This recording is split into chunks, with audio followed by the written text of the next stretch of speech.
Aku lebih senang model kayak gini, aku bekerja bebas, aku bahkan malah bekerja 24 jam.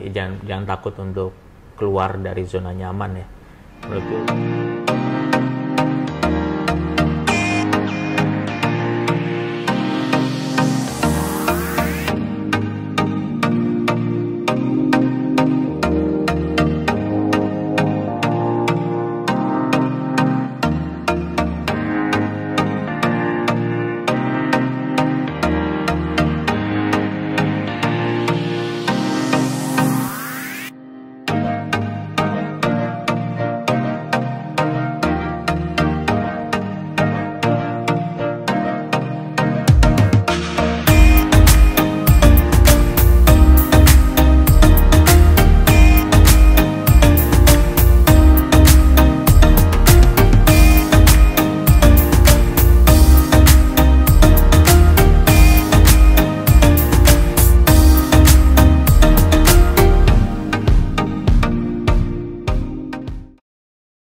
Teman-teman, kita ketemu lagi di channel Ngopi di Halaman.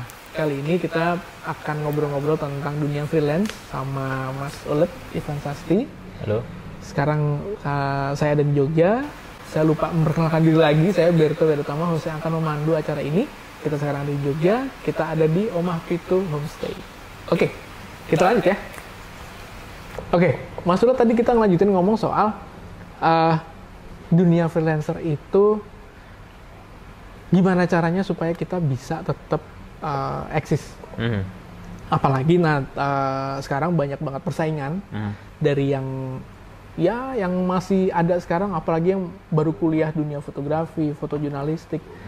Apakah dunia freelancer lebih menjanjikan dibanding di dunia media konvensional? Buat teman-teman yang masih muda, enaknya milih mana nih? Sama aja ya, itu pilihan sebenarnya, Bang Berto apa? Ya pilihan sih, sulit juga kita mau ngomong soal mana yang lebih menjanjikan. Kan tadi Mas Ulet sempat cerita awalnya ditolak di kantor berita Antara gitu. Apakah itu berarti itu yang kantor berita loh? Gimana yang media konvensional? Apakah itu nanti bisa jadi salah satu, masih layak untuk dijadikan salah satu pilihan untuk berkarya sebagai wartawan foto misalnya. Sementara sekarang kayaknya dunia freelance lebih menarik ya. Apalagi dengan idealisme yang tadi Mas Ulet cerita, kita bisa keep integritas kita di situ. Sementara kalau misalnya kayak saya tadi cerita, waktu masih bekerja di media harian, ya yang diminta media lah, yang diminta kantoran yang harus kita lakukan gitu. Pasti pusing. Nah iya, aku sih jawabnya kayak macam, aku ke Antara tuh bukan mau masuk Antaranya sebenarnya, mau belajar fotografinya, gimana sih belajar jurnalistiknya sebenarnya, fotojurnalistik di situ. Terus habis itu ya pilihannya akhirnya jatuh ke freelancer karena aku juga mau tetap idealis sebenarnya secara inian. Kedua, aku kalau mau inian, aku bukan mau iniin soal media di tempat kita. Media di mana aja sama aja ya. Mereka pasti punya cara pandang. Media barat punya cara pandang baratnya. Media kita lokal punya pesanan lokalnya gitu ya. Gitu. Jadi kearifan lokal. Kearifan lokal. Ya, itu pesanan-pesanan lokalnya yang inian. Dan aku secara bukan mau ngeliat materi atau apapun juga, tapi ketika aku bekerja sama media di luar, ada beberapa yang lebih bisa mereka menghargai hasil kerja kita, terus menghargai pendapat kita secara ini dan secara baik. Aku jujur juga belum tahu seberapa besar ini yang di Indonesia juga, cara ininya media di Indonesia, tapi secara aku pengalaman untuk yang di luar itu semua terbuka. Misalnya editor gitu ngebuka, ini kita mau nampilin ini, kamu punya ini, terus ya udah kita debat soal itu ya, kamu kamu mau gimana, terus aku bisa argue juga gitu, maksudnya berargumen untuk menurutku ini loh yang menarik, menurutku ini yang menarik gitu. Terus mereka akan coba untuk memikirkan itu lagi. Oke, kalau memang itu ada, oke, kita akan coba masukkan itu dalam inian kita. Terus ya ada ini ya, ada diskusi secara inian. Terus kedua juga beberapa editor juga kayak bebasin untuk kayak inian bilang aku nggak ngasih shoot list. Ketika aku ngasih shoot list ke kamu akan harus ada di frame di situ. Kamu akan frame-mu akan ada di sini. Aku mau kamu juga lebih bebas untuk berkreasi sesuai dengan cerita yang kita mau gitu. Terus jadi sebenarnya kalau balik ke kamu mau di media mana, maksudnya sama aja sebenarnya sama aja. Kalau itu pilihan. Kalau aku lebih senang model kayak gini, aku bekerja bebas, aku bahkan malah bekerja 24 jam setiap hari. Karena mau nggak mau kan kamu harus mantau terus apa yang terjadi setiap hari gitu. Terus ketika ini datang kerjaan, besok ada lagi, terus tiba-tiba kamu pengen bukan frame, maksudnya pengen stop. Oke, stop dulu deh, ini udah mulai banyak. Terus yang kamu pikirin kan bukan cuma hanya kuantitas dan seberapa banyak kamu bisa menghasilkan produksi, tapi kan kamu juga mikirin kualitas. Ketika kamu ini high demand secara ini misalnya permintaan tinggi nih, terus kamu mau ambil semua ya nggak bisa juga gitu. Secara ini orang akan lihat seberapa jauh kamu ini, terus seberapa ini permintaan datang, terus tiba-tiba dengan kondisi kamu yang sudah agak mulai ini, terus kamu yang juga cuman yang penting ada gambar lah gitu ya, nggak bisa, akhirnya kualitas turun gitu. Itu yang juga harus diperhatiin sih. Itu teman-teman akhirnya membuat agak sulit karena menjadi freelancer tanggung jawabnya akan lebih berat, tapi menjadi kerja di sebuah media juga sebenarnya kita harus konsisten dengan menerima apa yang harus kita kerjakan juga. Nah, ada lagi Mas, sebagai freelancer banyak yang pengen tahu jenjang karirnya kayak gimana, ya kan? Seperti apa Mas? Jenjang karir ya? Kalau di media kan biasanya kamu jadi wartawan muda, wartawan senior, madya, sampai akhirnya ya mentok jadi editor lah. Nah kalau jadi freelance kan nggak cuma motret dari awal, mau ditayangin jadi editor sendiri gitu kan. Ada nggak jenjang karir kalau jadi freelance? Apakah sampai kita capek ya motret terus di lapangan, yang ngedit juga, yang merintah diri juga, yang riset kita juga, semua serba kita? Atau gimana di dunia di freelance? Kalau karir, sebenarnya aku nggak ngeliat karir, tapi ngelihat keberlanjutan ya. Maksudnya secara inian ketika kamu, jujur, aku cuman bisa bilang kalau aku bagaimana cara menghasilkan karir setiap hari lebih baik, atau ya udah aku punya standar seperti itu yang ini, dan mungkin ya kita harus lebih baik lagi cara kerjanya.